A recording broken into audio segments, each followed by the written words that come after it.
And welcome back to another video. Today I'm going to show you how you can delete your Spotify account. It's pretty easy, and I'm going to show how you can do it.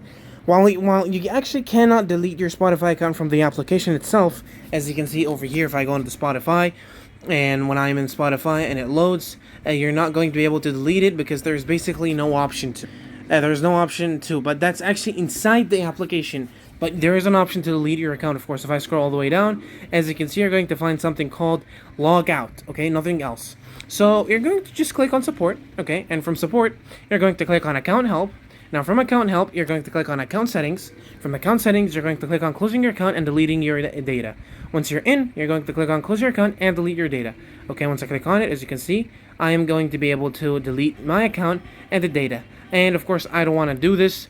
After you close your account, your email link, which is going to use, reactivate it within 7 days. So after 7 days, you have 7 days, so you can, if you change your mind. But if you do not change your mind after if the 7 days are gone and you changed your mind, your Spotify account is deleted for good.